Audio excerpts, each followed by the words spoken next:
नमस्ते प्यारे बच्चों, मैं महेश राठौड़। आज हम सीखने वाले हैं परिमेय संख्या और अपरिमेय संख्या किसे कहते हैं। हम इसकी परिभाषा भी देखेंगे और इनको उदाहरण द्वारा भी समझेंगे। तो वीडियो बड़ा ही इंटरेस्टिंग होने वाला है।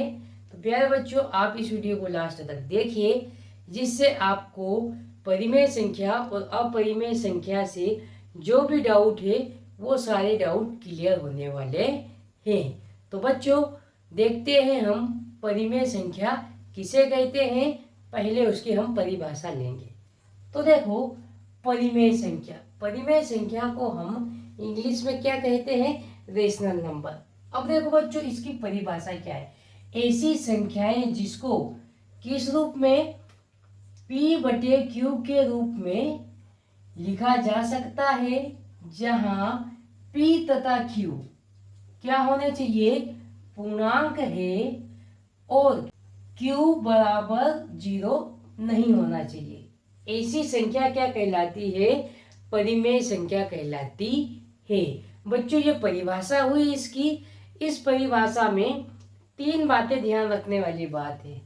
जो पहली बात है वो क्या है कि P/Q के रूप में हम लिख सकते हैं, है ना। दूसरी बात क्या है कि ये P और Q क्या है? तो बच्चों, आपको ध्यान रखना है P तथा Q क्या होने चाहिए? पूर्णांक होने चाहिए। यहाँ पर पूर्णांक शब्द आया है तो थोड़ा सा मैं इसके बारे में बता देता हूँ। पूर्णांक संख्या किसे कहते हैं? तो धनात्मक, ऋणात्मक और शून्य संख्याओं के समूह को हम पूर्णांक संख्या कहते हैं। अब इसमें तीसरी बात याद रखने वाली क्या है कि जो Q बराबर क्या नहीं होना चाहिए? तो 0 नहीं होना चाहिए।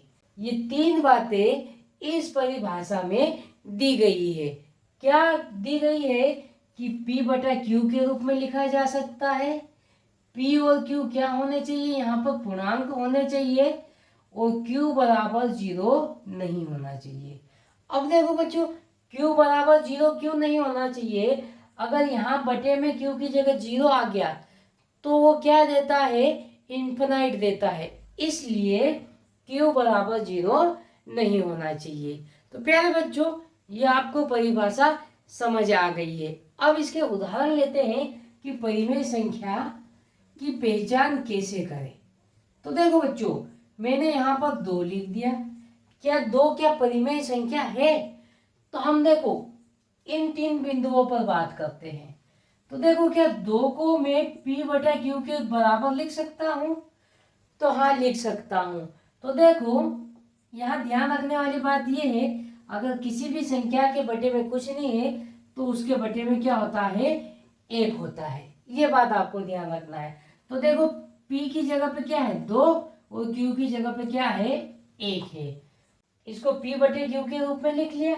अब देखो, P और Q क्या होने चाहिए? पूर्णांक होने चाहिए। तो बच्चों, यहाँ 2 भी पूर्णांक है और 1 भी पूर्णांक है। तो दूसरी भी बात हमारी क्या हुई? सही हुई। अब तीसरी बात चेक कर लेते हैं।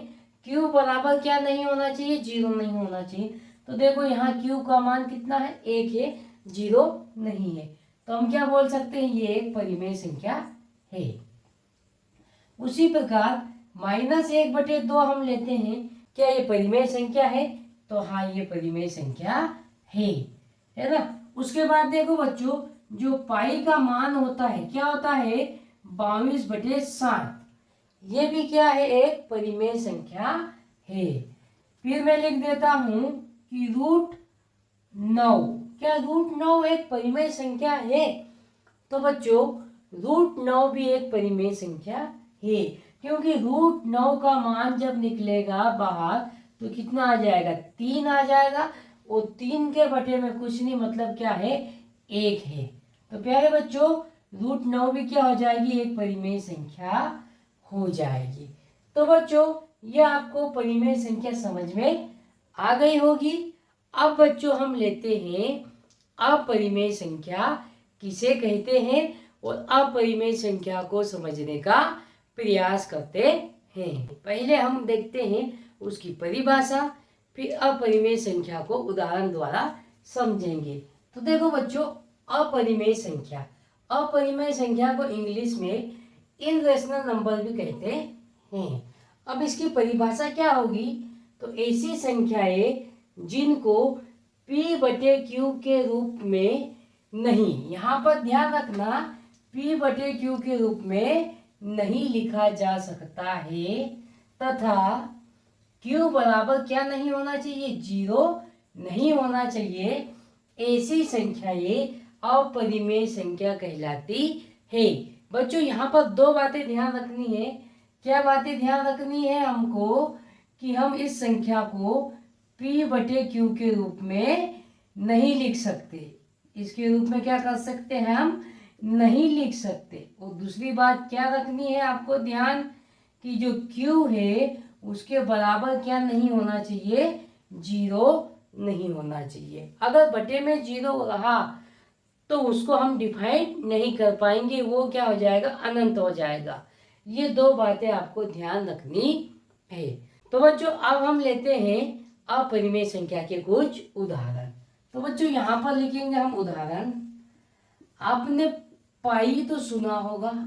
ये जो पाई होती है ये क्या होती है? अपरिमेय संख्या होती है। ये क्या होती है? अपरिमेय संख्या होती है। देखो हमने पाई का मान क्या लिया था? हमने 22/7 लिया था। ये 22/7 मान क्या है? परिमेय है। लेकिन ये जो पाई है ये क्या है? अपरिमेय संख्या होती है। ये बात आपको ध्यान रखना है। अब देखो ऐसी संख्या भी अपरिमेय संख्या कहलाएगी जो रूट से बाहर नहीं निकलती, मतलब कि जिनका वर्गमूल नहीं निकलता। जैसे कि √2, ये भी क्या हो जाएगी? अपरिमेय संख्या हो जाएगी, क्योंकि ये भी √2 रूट के बाहर निकलेगा लेकिन इसका दशमलव में मान जाया करेगा। इसको हम P/Q के रूप में नहीं लिख पाएंगे। अब आगे देखो √3, √5, √7, ये सारी संख्याएं क्या कहलाएगी बच्चों?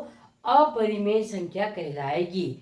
आपको एक बात ये ध्यान रखना है, ऐसी संख्याएं जो रूट के बाहर पूर्णांक के रूप में नहीं निकल सकती, वो संख्या क्या कहलाएगी? अपरिमेय संख्या कहलाती है। तो प्यारे बच्चों ये आपको परिमेय और अपरिमेय संख्या का कॉन्सेप्ट समझ में आ गया होगा। तो प्यारे बच्चों ऐसे ही वीडियो के लिए आप इस चैनल के साथ जुड़ जाइए।